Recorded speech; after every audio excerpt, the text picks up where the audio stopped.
ہم کہتے ہیں یار کو منانے کے لیے جو دل میں آئے وہ کر گزرو، نبی کے نام کے جھوم جھوم کے نعرے لگاؤ، محبت سے سبحان اللہ کی گونج پڑ جائے۔ موسم سرد ہے لیکن آپ کے عشق جواں ہیں۔ میں کبھی نہیں آپ کو کہا کہ سبحان اللہ کہو، لیکن دو موسموں پہ کہتا ہوں، ایک موسم معراج پہ کہتا ہوں کہ سبحان اللہ کہو، کیوں کہ اللہ نے بھی سبحان اللہ کہا ہے۔ اور آج آپ اس لیے سبحان اللہ کہیں گے کہ وہ لمحے قریب آ رہے ہیں جن لمحوں کے جھرمٹ میں ازلی سعادتوں کا نور چمکا اور آمنہ کے کلبہ احزاں کو روشن کر گیا۔ اتنے نور برسے، اتنی برکھا برسی، اتنے اجالے پھیلے۔ حضرت سیدہ آمنہ سلام اللہ علیہا فرماتی ہیں کہ میں بیٹھی مکے میں تھی لیکن بصرہ اور شام کے محلات کو دیکھ لیا۔ زور سے سبحان اللہ کہیں، اور زور سے کہیں۔ اللہ آپ کی آواز کو سلامت بھی رکھے اور مدینے بھی پہنچائے۔ صبح و صادق کے وقت جب سورج کو پھٹ رہی تھی، آج کو 4:17 پہ پھٹے گی، تو صبح و صادق کا وقت تھا جب وہ پھٹ رہی تھی۔ ربیع الاول شریف کی 12 تاریخ تھی، 20 اپریل 571 عیسوی تھی، جب حضور کے والد حضرت عبداللہ کی وفات بھی ہو چکی تھی۔ آپ اپنی والدہ محترمہ حضرت آمنہ سلام اللہ علیہا کے گھر آپ کی آغوش میں نور بانٹتے ہوئے جلوہ گر ہوئے۔ 3 روز تک دودھ حضرت سیدہ آمنہ سلام اللہ علیہا نے پلایا۔ اس کے بعد حضرت ثویبہ نے 1 ہفتہ کے بعد حضرت حلیمہ سعدیہ حضور کو اپنی آغوش میں لے گئی اور 5 سال کی عمر کی کفالت میں رہے، اور اس کے بعد پھر 5 سال کے بعد واپس حضور پلٹ آئے۔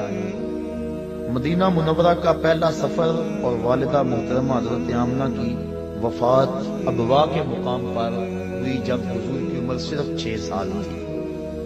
آپ کی دایا برکت بنت سالمہ، جس کا نام ام ایمن ہے عرفی نام، اس نے حضور کو واپس مکہ المعظمہ پہنچایا اور حضرت نبی رحمت صلی اللہ علیہ وسلم کو ان کے مشفق چچا جناب ابو طالب کی کفالت میں دیا۔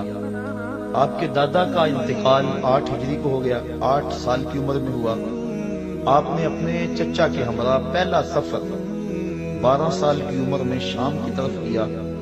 15 سے 16 سال کی عمر میں حضور نے قریش کے سارے سرداروں کو اور قبیلوں کو اکٹھا کیا اور کہا کوئی گلی میں لٹ جاتا ہے، کوئی بازار میں لٹ جاتا ہے، کوئی جنگل میں لٹ جاتا ہے، آؤ ہم اکٹھا معاہدہ کریں کہ آج کے بعد کوئی کسی کو نہیں لوٹے گا۔ تو حضور نے وہ تاریخی معاہدہ کروایا جس کا نام کتب تواریخ میں حلف الفضول کے نام سے ہے۔ وہ حلف دیا تھا فضل نامی مختلف لوگوں نے، تو اس میں یہ ایک سیاسی اور ایک فلاحی معاہدہ تھا، ایک رفاعی کام تھا جو 15 سال کی عمر میں حضور نے کیا۔ حضرت خدیجۃ الکبریٰ سے حضور کا نکاح 25 سال کی عمر میں ہوا۔ اہل مکہ نے حضور کو 30 سال کی عمر میں صادق اور امین کا خطاب دیا۔ اہل مکہ کی طرف سے یہ خطاب ملنے کے بعد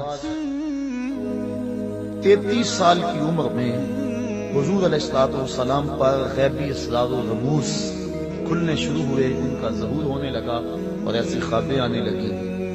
حجر اسود کو کعبہ کی تعمیر کے لیے جب باہر نکالا تو آپ جانتے ہیں کہ اختلاف بن گیا۔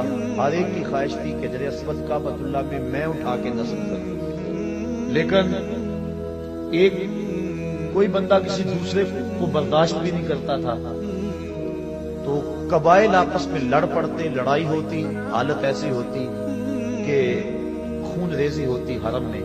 تو حضور نے فیصلہ کیا اور چادر میں ڈال کر حجر اسود کو کہا سارے سردار کو نے پکڑ لو اور میں اٹھا کے رکھ دیتا ہوں تاکہ سعادت سے کوئی بھی محروم نہ رہے۔ یہ اس وقت ہوا جب حضور علیہ السلام کی عمر 35 سال تھی۔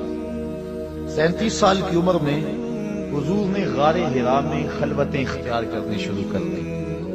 دنیا سے کٹ کر مالک سے رابطہ جوڑا، اور پھر ربیع الاول کے مہینے میں ہی جب حضور کی عمر 40 سال ہوئی تو اللہ کے حبیب صلی اللہ علیہ وسلم حضرت جبریل امین آئے اور نبوت کے اعلان و اظہار کا کہا، اور آقا کریم صلی اللہ علیہ وسلم نے آ کے سب سے پہلے اپنی زوجہ محترمہ حضرت خدیجہ الکبریٰ کو بتلایا اور کہا یا خدیجہ زملونی، مجھے چادر دو، مجھے سردی محسوس ہو رہی ہے، تو مجھے اپنی جان کا خطرہ ہے، اس طرح کے الفاظ انہوں نے کہے۔ تو وہ غم گسار بیوی انہوں نے حضور سے کہا کہ آپ غریبوں کے کام آتے ہیں، دکھیوں کے کام آتے ہیں، اور آپ کو کوئی پریشانی نہیں ہو سکتی۔ انہوں نے حضور کی ڈھارس بندھائی، اور پھر آغاز نزول قرآن ہوا۔ نماز فجر اور عصر کی 2 رکعتیں نبوت کے پہلے سال ہی حضور کے اوپر فرض ہو گئی اور حضور پڑھتے تھے۔ آغاز نزول قرآن مجید یہ رمضان المبارک میں ہوا، اور یہ بھی نبوت کا پہلا سال ہی تھا، جمعرات کا دن تھا۔ پھر حضور دعوت تبلیغ اور دعوت اسلام دار ارقم میں دینے لگے۔ مسلمانوں کی تعداد بڑی تھوڑی تھی، اور پھر حضرت نبی اکرم صلی اللہ علیہ وسلم کی عمر جب 43 سال ہوئی تو اس وقت 40 افراد نے اسلام قبول کر لیا۔ 39ویں شخص حضرت امیر حمزہ تھے، اور 40ویں شخص حضرت سیدنا عمر فاروق رضی اللہ تعالی عنہ تھے، اور ان کے ایمان لانے سے اسلام کو تقویت ملی، اور اب کھلم کھلا نمازیں پڑھی جانے لگی۔ اب یہاں ایک سوال اور اس کا جواب دے کے اپنی بات کو آگے بڑھاؤں گا۔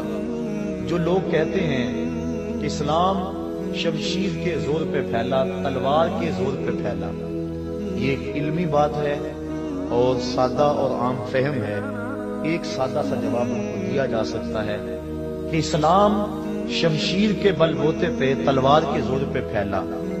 مجھے لوگ بتائیں کہ یہ جو 40 لوگ اسلام لائے تھے، اس وقت تو شمشیر ابو جہل کے پاس تھی، اس وقت تو تلوار جو ہے وہ ابو لہب کے پاس تھی۔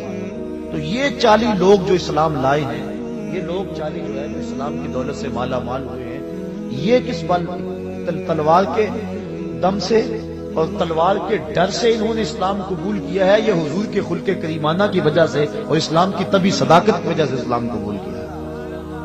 تو حضور کو تو بعد میں یہ اللہ کی طرف سے اجازت مرحمت فرمائی گئی کہ آپ کافروں اور منافقوں کے ساتھ جو جہاد کریں۔ پہلے تو حضور کی تلواریں، حضور کے ماننے والوں کی تلواریں نیام میں تھیں، اور دشمنوں کی تلواریں جو ہیں وہ نیام سے باہر تھیں۔ تو اس وقت بھی جو اسلام پھیلتا رہا، اس سے اندازہ کر لینا چاہیے کہ اسلام تلوار کے زور پہ نہیں پھیلا، بلکہ خلق محمدی کے زور پہ پھیلا۔